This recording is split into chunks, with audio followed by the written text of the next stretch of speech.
पूरी दुनिया चाहती है कैसे इस्लाम को मिटा दिया जाए, कैसे इस्लाम के मानने वाले को दुनिया से निस्तो नाबूद कर दिया। इल्जाम तराशी करते हैं कि इस्लाम तलवारों की बुनियाद पर कब तक इसका रोना रोया जाए। निपटने के लिए ऐसे लाए है अमल तैयार करे तो उसको अपना करके मुख्तसर सी जिंदगी में कौम की तामीरो तरक्की, मुल्क और मिल्लत की फलाहो बहबूद, दुनिया में इज्जत और आबरू और आखिरत में सुरखुर होने का सामान हम कैसे पैदा की तरह मालूम है कि आजकल के हालात बहुत नासाज है। आप पूरी दुनिया का जायजा ले, इस वक्त अगर किसी कौम का खून पानी से भी ज्यादा सस्ता हो गया है तो मेरी कौम के बेटे हैं। अमेरिका के व्हाइट हाउस में बैठे हुए लोग अगर किसी मजहब से खुलकर अपनी दुश्मनी का इजहार कर रहे हैं तो मेरा मजहब है मजहब इस्लाम। चाइना की सरजमीन पर बैठ करके छोटे कद के लोग अपनी तौर पे बड़ी सोच पेश करने के बाद सामने आ रहे हैं तो मरसम प्लान बनाकर सामने आ रहे हैं।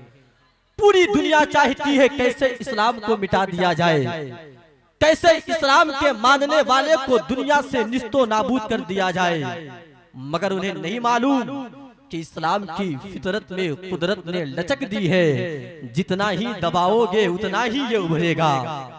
हजरात, मेरा मजहब मजहब इस्लाम, थोड़ा देर आप साथ दे, मेरा मजहब मजहब इस्लाम। पूरी दुनिया में सबसे तेजी के साथ अगर कोई मजहब आगे बढ़ा है तो मेरा और आपका मजहब है मजहब इस्लाम। लेकिन कुछ लोग इल्जाम तराशी करते हैं कि इस्लाम तलवारों की बुनियाद पर आगे बढ़ा, इस्लाम खून रेजी के रास्ते को पार करने की बुनियाद पर आगे बढ़ा। मैं उन तक अपना पैगाम पहुंचाना चाहता हूं।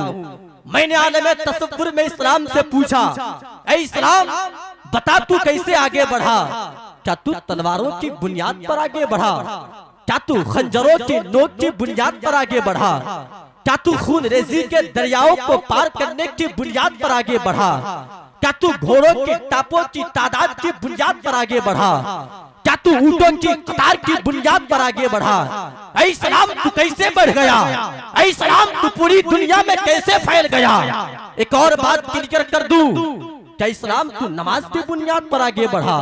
अगर इस्लाम नमाज की बुनियाद पर आगे बढ़ा होता तो तारीख का कोई एक पन्ना भी ऐसा दिखला दो, मुस्तफा जाने रहमत का सजदा, सिद्दीक का सजदा, उमर फारूक का सजदा, उस्मान जुन्नूरैन का सजदा, असदुल दाहिल गालिब हजरत सैयदना अली बिन अबी तालिब का सजदा, बगदाद के पीरे पीरा का सजदा, अजमेर के ख्वाजा खाजगान का सजदा, दिल्ली के 22 खाजगान का सजदा, पानीपत के बू अली शाह कलंदर का सजदा, बिहार की बहार सुल्तानुल मुहक्किकीन हजरत सैयदना शेख शरफुद्दीन यहया मनेरी का सजदा।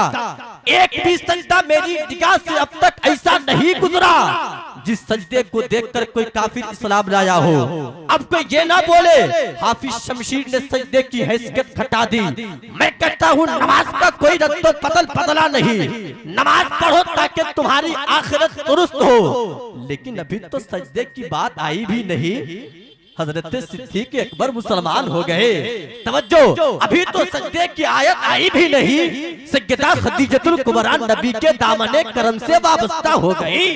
अभी तो नमाज की बात आई भी नहीं, मौलाए कायनात ने अपनी पूरी जिंदगी नबी के नाम कर दिया तो पता चला नमाज तेरा जवाब नहीं, रुकू तेरा जवाब नहीं, सजदा तेरा जवाब नहीं, सुभान रब्बियल आला तेरा जवाब नहीं, मगर इस्लाम तू तो बता दे तू कैसे फैला। तो इस्लाम आलम तसव्वुर में जवाब देता है, ऐ पूछने वाले साइल तुम पूछते हो मैं दुनिया में कैसे आगे बढ़ा? सुन, मैं अगर तीरों के बुनियाद पर आगे बढ़ा होता तो अमेरिका की ताकत कब मुझे रोक चुकी होती। अगर मैं खंजरों की नोक की बुनियाद पर आगे बढ़ा होता तो बरतानिया की साजिश कब मुझे रोक चुकी होती। अगर मैं खंजरों और तीर भाले की बुनियाद पर आगे बढ़ा होता तो चाइना का टैंक मुझे कब का बर्बाद कर चुका होता। इस्लाम तुम बता तो फिर फैला कैसे? इस्लाम जवाब देता है, पूछना चाहते हो मैं कैसे आगे बढ़ा हूँ तो सुन लो, न मैं तीर से फैला हूँ, न मैं टैंक से फैला हूँ, न मैं खंजर से फैला हूँ, न मैं तलवार से फैला हूँ। अगर मैं फैला हूँ तो मक्के वाले मुस्तफा के पाकीज़ा किरदार से फैला हूँ। पूरी दुनिया में सबसे तेजी के साथ अगर कोई मजहब बड़ा है तो हमारा और आपका मजहब मजहब इस्लाम है। बहुत तेजी के साथ अपने गुफ्तगू को इख्तिताम तक ले चलता हूँ, लेकिन आज कौम मुस्लिम को दुनिया से मिटाने की कोशिशें की जा रही है। आज हमारे ऊपर जुल्म और सितम के पहाड़ तोड़े जा रहे हैं। मौजूदा हालात में हिंदुस्तानी मुसलमानों की ज़बूहाली से किसी को मजाने इनकार नहीं। शबो रोज मीडिया की कारिस्तानियां, सोशल नेटवर्क जैसे ज़राए इब्लाग पर तरह तरह की बेहूदगियां, मॉब लिंचिंग जैसे दिलदोज वाक़यात, और इस पर अदालत व वज़राए सल्तनत की कठोरपन सुकूत ये वाज़ेह करता है कि बलाते हिंद में बसने वाले मुसलमानों के लिए ये सब कुछ अच्छा नहीं है। लेकिन आखिर कब तक इसका रोना रोया जाए?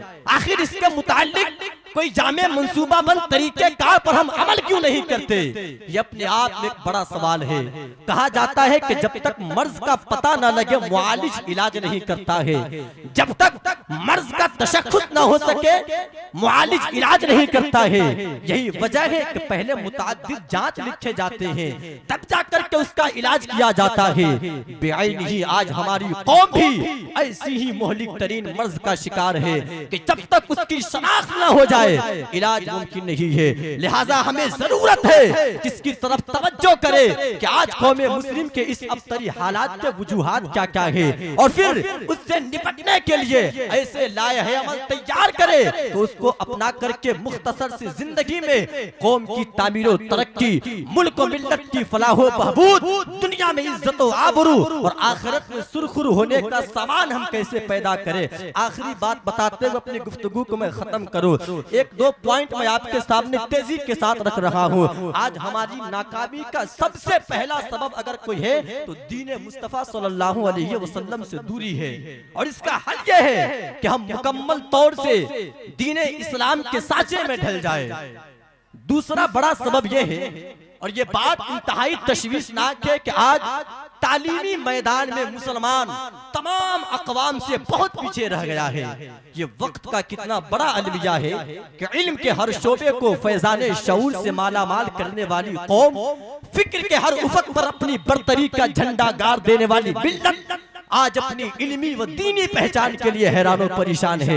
हमें ये कभी नहीं भूलना चाहिए कि आज दुनिया में जितने भी उलूम व फनून का सिक्का खनक रहा है वो सब का सब किताब व हिकमत का ही कतरा है। उस खजीने इल्म व आगही को अपना करके गुमनाम कौमें नुमाया हो गई और हम उससे गाफिल होकर गुमनामी की जुल्मत में डूबते चले गए। आज अगर मुसलमानों को मगरिबी दुनिया पर तरक्की करना है तो उन्हें तालीम व तदरीस की राह को अपनाना होगा, और ऐसा निसाबे तालीम वज़ा करना होगा जिसमें तमाम उलूम व फनून का अहाता किया जा सके। इसलिए मेरे मिल्लत के नौजवानों, अपनी औलादों को, अपनी नस्लों को तालीमी मैदान में आगे बढ़ाए। आखिरी बात सियासत से ताल्लुक से मैं आपके हवाले कर रहा हूँ कि आज कौम मुस्लिम बदकिस्मती से मुसलमानों के अंदर सियासत का कोई वजूद ही नहीं है।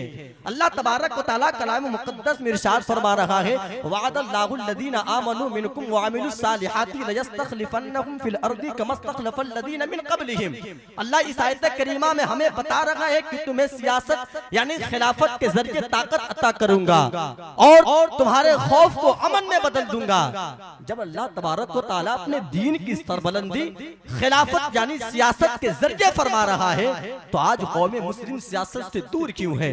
आज हम और आप सियासत को पीछे क्यों छोड़ रहे हैं? हमें लगता है कि सियासत इस्लाम से अलग है। नहीं मेरे मिल्लत के नौजवानों, इस्लाम एक मुकम्मल ज़ाब्ता हयात है। इस्लाम ये दुनिया का वो वाहिद और मुकम्मल मजहब है जिसमें पैदाइश से लेकर कब्र में उतारने तक के हर मसाइल का हल मौजूद है। तो जब इस दीन में हर चीज का इल्म मौजूद है तो ये कैसे हो सकता सकता है कि सियासत इस्लाम में ना हो, सियासत इस्लाम से दूर हो, ऐसा बिल्कुल भी नहीं है। इसलिए मेरे मिल्लत के नौजवानों, हमें चाहिए कि इस्लाम को सियासत को अपने अंदर दाखिल करे। जब अल्लाह तबारक व तआला हमें सियासत से ताकत अता फरमा रहा है, तो इस सियासत से हम दूर क्यों नजर आ रहे हैं? आज जो हमें सताया जा रहा है, हमें मारा जा रहा है, हमारी मस्जिदों को तोड़ा जा रहा है, हमारे घरों पे बुलडोजर चलाए जा रहे हैं, आज मदरसे में पढ़ने वाले बच्चे को देख करके जिहादी बोला जा रहा है, आज कौम मुस्लिम को सफाए हस्ती से मिटाने की नापाक कोशिशें की जा रही है। उसकी वजह यह भी है